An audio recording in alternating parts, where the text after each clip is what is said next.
Et si le PS ne passait pas l'été, c'est un peu la crainte de tous les apparatchiks du parti à la Rosse. Près de 4 mois après leur atomisation dans les urnes, l'avenir n'est pas brillant pour le mouvement qui n'a même plus de premier secrétaire ni de deuxième, Élise Blaise.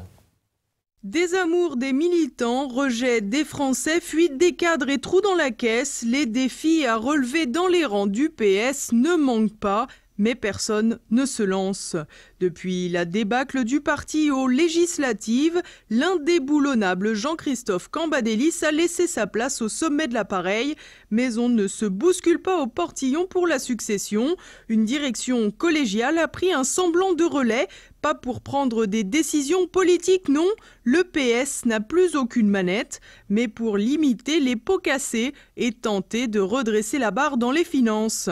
Parmi les chefs de file de la clique aux commandes, le très ponctuel Julien Dray.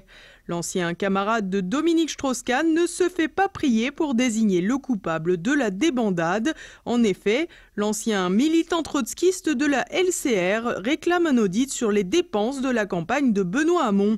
15 millions d'euros pour un résultat, certes relativement décevant, 6,36%.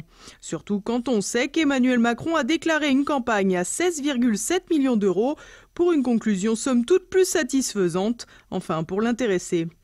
Prompt à donner des leçons, l'ancien directeur de campagne de Ségolène Royal à l'élection présidentielle de 2007, gagnée par Nicolas Sarkozy, se défend toutefois d'attaquer l'ancien candidat. Julien Dray suppose simplement que le coût de la campagne de Benoît Hamon a dû souffrir de prix trop hauts ou mal négociés, une critique qui n'est pas du goût de tous les apparatchiks socialistes de la direction collégiale. Parmi eux, Eduardo Rian Sipel, ancien soutien de Vincent Peillon battu aux législatives dans sa circonscription de Seine-et-Marne. Le militant franco-brésilien appelle en effet au calme et à la tempérance, ajoutant que ce n'était pas avec des calculs de boutiquier qu'il pourrait redresser la rue de Solferino. Pourtant, avec de tels trous dans la caisse, la soupe socialiste a un goût amer. Les apparatchiks vissés au siège du 7e arrondissement parisien ne se sont pas fait prier pour plier les Gaules. En tête, Jean-Marie Le Guen, un autre élu qui a œuvré pour la MNEF, a préféré filer dans le privé pour se reconvertir en courtage en assurance. L'élu de Paris est également cité dans Nos très chers émirs, le livre des journalistes Christian Chesneau et Georges Malbruno, pour les pots de vin qu'il recevrait régulièrement du Qatar.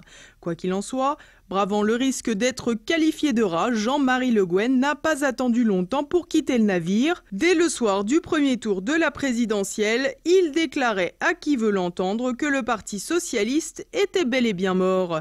Considérant qu'il fallait se rallier à la majorité présidentielle pour ne pas voir la France insoumise prendre de l'ampleur. Depuis, il s'étonne d'être encore membre du PS tout en avouant ne pas avoir encore décidé de rendre sa carte. Avec des amis comme ça, les socialistes n'ont plus besoin d'ennemis.